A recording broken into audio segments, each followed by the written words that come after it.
দোস্ত,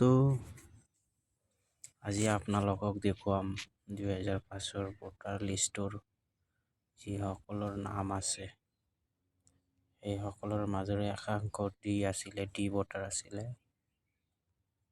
এই ডি ভোটাৰৰ কি অৱস্থা হৈ আছে বৰ্তমানলৈ সেইখিনি আপোনালোকক দেখুৱাম।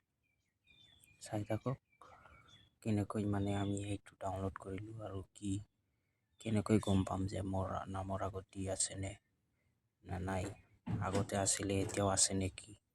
সেইটো চাবৰ কাৰণে আমাৰ এই ভিডিঅ'টো কণ্টিনিউ চাই থাকক।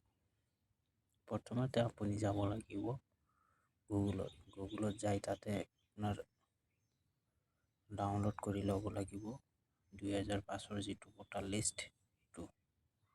তাৰ কাৰণে আপুনি কৰিব লাগিব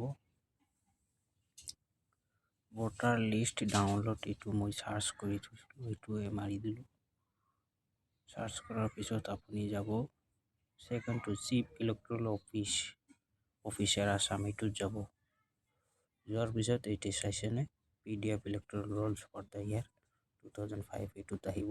অহাৰ পিছত ডিষ্ট্ৰিক্টটো চিলেকশ্যন কৰিব, যোনটো ডিষ্ট্ৰিক্ট 2005 আপোনাৰ যোনটো ডিষ্ট্ৰিক্টৰ পৰা ইলেকশ্যনৰ যোনটো ডিষ্ট্ৰিক্ট আছিলে সেইটো চিলেকশ্যন কৰিব। মোৰ গোৱালপাৰা আছিলে, গোৱালপাৰা কৰিলোঁ। গোৱালপাৰা জলেশ্বৰ আছিলে, যোনটো PS নাম্বাৰ যাৰ যোনটো খণ্ড আছিলে সেইটো খণ্ড কৰি দিলোঁ। মোৰ PS খণ্ড আছিলে 42 নে 3 আছিলে, 45টো দিলোঁ। ডাউনলোড হৈ গ'ল। তাৰপিছত তেতিয়া মই অপেন কৰিলোঁ। 1 মিনিটমান ৰখি দিয়ক। এইটো গভৰ্ণমেণ্টৰী যিয়ে নহওক, এইটো আহিলে আমাৰ ভোটাৰ লিষ্টৰ 2005 যিটো বৃত্তিবৰ্ষ বিহাৰ সদৃশ যিটো ভেৰিফিকেশ্যন হ'ব গৈ আছে আছামত, এই ভোটাৰ লিষ্টৰ বৃত্তিবৰ্ষ 2005 বুলি ধৰি লৈছে চৰকাৰে আৰু এইটো ৱেবছাইটত আপলোড কৰিছে।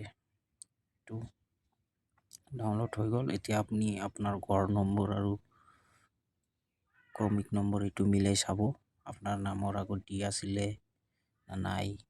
এতিয়া বৰ্তমান কি হৈ আছে সেইটো লিষ্ট দিয়া নাই, কিন্তু আগৰ লিষ্টটো হুবহু ৱেবছাইটত দি দিছে। আৰু যিসকলৰ আঁতৰিছে তাৰ কাৰণে এই লাষ্টত শেষত যাই কিনে সংশোধনী পেজ এটা লিখা আছে,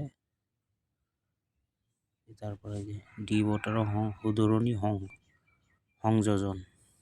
এইটো এইকেইজন মানুহৰ আগতে ডি আছিলে, বৰ্তমান সেইখিনি মানুহৰ ডি আঁতৰাই দিয়া হৈছে।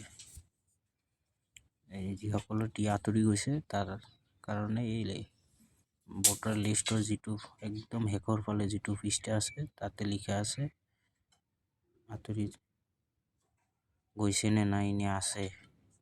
আৰু যিসকলৰ যোৱা নাই আৰু যিসকলে ইতিমধ্যে কেছ কৰি ডিগ্ৰী পাই থৈছে সেইসকলৰ চিন্তাৰ কোনো কাৰণ নাই। আপোনালোকৰো ভেৰিফিকেশ্যন এটা হ'ব, হোৱাৰ পিছত অট'মেটিকেলি সেইটো গুচি যাব। চিন্তাৰ কোনো কাৰণ নাই, একো কাৰণ নাই। শেষত যাই চবেই যিসকলৰ প্ৰকৃত মানুহ অসমৰে কাগজ পাতি আছে সেইসকল অট'মেটিকেলি ইনক্লুড হৈ যাব। যদিও বৰ্তমানলৈকে কিছুমানৰ ডি দেখা গৈ আছে, ঠিক হৈ যাব, একো চিন্তা নাই। আপোনালোকে চাই থাকক। ইয়াৰ পিছৰ পৰ্যায়ৰ যিখিনি ভিডিঅ' আহিব, কেনেকৈ কি কৰিব লাগে, কেনেকৈ হিয়াৰিং হ'ব, কেনেকৈ কি হ'ব, চব দেখুৱাব পাৰিম, চব পাব এই ভিডিঅ'ৰ যোগেদি। আমাৰ এই পেজটো ফ'ল' কৰি থ'ব। Thank U.